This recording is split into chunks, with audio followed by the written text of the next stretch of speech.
What is going on, everyone? Thank you all so much for tuning back in for another video. It really means a lot to me and my brother that you guys keep tuning back in and supporting the channel, and just thank you guys all so much. So let's jump right into another recap on this Monday here. So as you guys can tell from the thumbnail, it was a red day today. Definitely started off the week on the wrong note, but definitely a managed red day. It wasn't the biggest red day at all, and I want to go ahead and show you guys what I'm noticing, what I noticed today that made me be red today. After I took all my trades on the day, I ended up recapping it, and yeah, just something I definitely noticed that kind of led me to being red in terms of giving me the wrong idea of where the direction was gonna head. But I was down just under $50, just over $49, right, and some change. I was up $66, 66 cents on SQ, sorry, not dollars.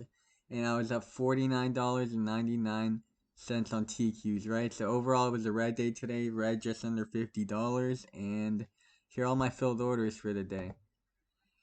A lot of filled orders. I'm definitely trying the strategy now still of averaging into my trades. I'm only buying in with a quarter and averaging up, because the other week I tried just sending my trades full position, not averaging up, and they're a lot harder to manage risk. Basically, that's what made me want to switch back to only getting with a quarter, because it's hard to manage risk when you take multiple red trades in a row and they're all fully averaged in, right? It's as simple as that. There's no other way around it. And yeah, so today when the market opened up, this was right around where it opened up at 6:30 in the morning. And what I want to go ahead and let you guys know is you need to pay attention that the market is approaching right here where it was trading when the market opened up. It was at the top view up, right around these levels here.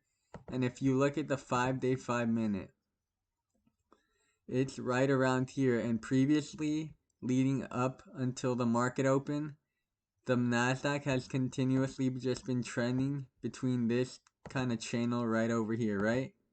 Between the top view up and the bottom view up, been trading mostly sideways, and today it obviously broke out a little. I'm going to talk to you about that, but going into the market open, you should have seen that from the 5-day 5-minute, it did look a little more overbought, right? It was towards the top view up, this top red line here, and anytime the past few days it's been near that level, it's tended to act as a resistance and start selling off, right?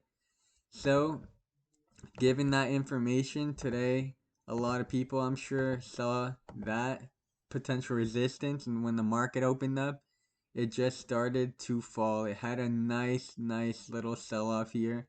This play on SQs, right, all the way from the top view up. It was a pretty decent sized play, right? Since the ETF SQQQ is triple leverage, it would have been around triple what it is up right here, right? Right around 0.8 of a percent. It would have been up triple that, so like right around 2.5%. Decent sized play. And when the market opened up, that's basically what I want you guys to pay attention to. Is while I did start looking to get into SQs when I saw it started selling off after a few minutes, right? When the market opened up, I tried going with SQs, but ultimately I ended up getting faked out with these reversals. And what I want to go and talk to you guys about is the fact that you need to make sure, it's so important to pay attention to the 5-day 5-minute, and make sure to kind of just look at the previous patterns that have been validated, right? The most recent patterns, and you need to use that to your advantage. So let's say it approached somewhere down here, right? And it's tended before to find a support right around here. If I go into TQs, I'm not gonna look for a play to kind of go anywhere past this, right? Because it's tended to get rejected around the top view up. So if I was in around the bottom view up, gone to TQs, I would average up on its way up and near the top view up, because it's previously gotten rejected there multiple times. That's where it would maybe be in my best interest to look to sell off the majority of my shares, because it could pull back, right? So today, where I definitely made my mistakes was I was not paying attention basically to the 5-day 5-minute where I should have. I kept trying to get into SQs and looked for basically a play downwards like this, a pretty significant play. But right when the market opened up, that didn't end up happening, right? Because direction still has to kind of identify itself for the day. So as I was getting into SQs and averaging up, I should have done my part in locking in profits around these bottom areas where it's tended to find a support and kind of bounce, right, and recover. So if I'm thinking that the Nasdaq was gonna sell off, right, and I tried to get into SQs, I was averaging up, hoping for a play for it to keep selling off like this, but that's very unrealistic. I should be selling at potential areas it could bounce, like I just showed you. Previous times, multiple times it's approached this yellow bottom line here, it's tended to bounce and kind of rally. So right after that, I should have been on the lookout for that, right? I kind of got caught off guard that it can catch a big support, even though looking at the 5-day 5-minute, like I just showed you, it's done that multiple times. So I should have looked to cut my trade when it was around this area, and I can always get back in, right? So I didn't cut my trade here, ended up bouncing big. This was a large enough candle for me to get stopped out because I didn't want to risk riding it all the way up. And another thing I want to point out is that right here was a pretty critical area in terms of that it did like hit the bottom VWAP like it previously has, and it did have a nice support right where it started rallying up, and this was a pretty critical area in my opinion, where if it crossed the SMA line it could have kept trying to rally and touch the top VWAP like it previously has, but because it didn't, it no longer wanted to validate that pattern where it wants to hit bottom VWAP and go back up to top. Hit bottom VWAP, go back up to top, right? It hit bottom VWAP, tried going, never hit the top or anything like that, and because it didn't, it broke that pattern it was trying to validate of following through with that. So that gave me an idea that it can actually start selling off a bit more and have some moves to the downside. The Nasdaq, because it no longer went to the top VWAP, right? It was trying to make these lower highs now.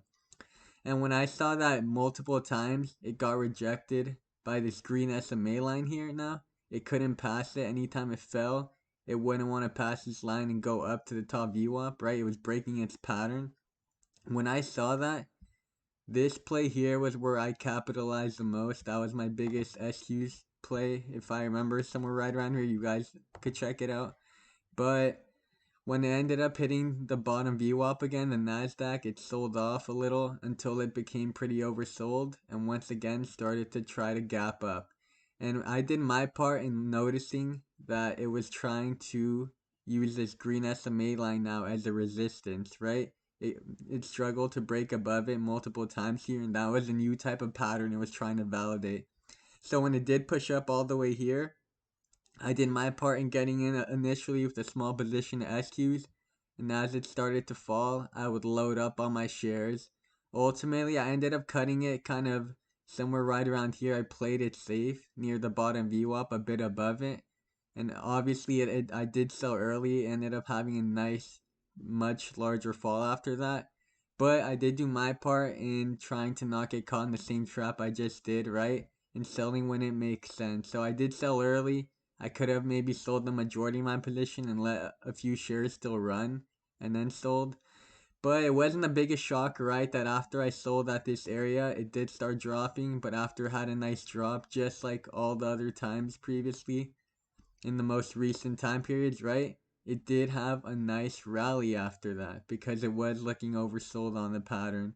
So you just need to, that's why it's very important to not get very greedy and to make sure to lock in profits. This doesn't have to just keep selling off forever now, right?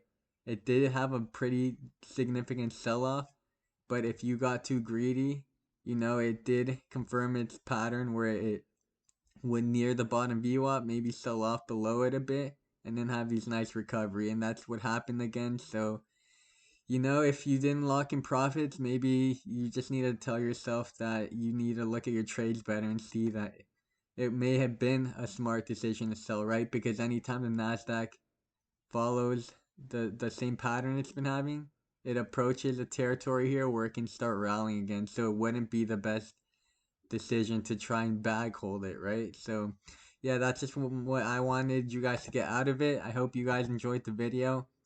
What are the two big key takeaways that I did to make myself red today?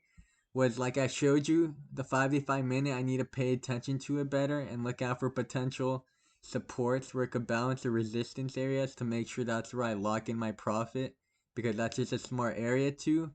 And on top of that, the second thing I learned is to just make sure that I am going with direction on the day and I'm paying attention to the little things. Like right around here, when it approached the bottom VWAP and had this nice rally, I need to pay attention to the new pattern it tried to form in terms of it no longer was touching the bottom VWAP and soaring to the top VWAP like it continuously did, right? I'm sure there are other examples I could show you bigger picture.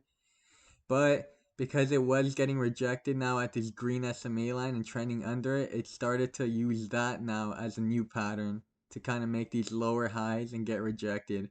Obviously, it did end up shooting all the way back up, but that was after a huge SQ's play was coming that you could have seen the signs coming, right, with these lower highs. And if I show you the actual ETF, the margins were pretty decent, right, for money to have been made around 3.5%, something like that. And multiple times there were opportunities to get in the lows and sell at the highs. So definitely could have added up. And yeah, I just wanted to do my part in sharing that with you. The two important takeaways were using the 5 day 5 minute and making sure to kind of go with direction on the day and pay attention to these other new patterns that may form. So yeah, that's basically it, guys. Thank you guys all so much for watching. It really means a lot that you guys tune on back in, and I will be trading the rest of the week real money, so be on the lookout for these videos. And if you guys did enjoy the video, please make sure to leave a like and subscribe. I really appreciate that. And drop a question or comment down below if you have any, and I'll be sure to answer them as soon as I possibly can. Thank you guys all so much again. I'll see you all tomorrow. Take care.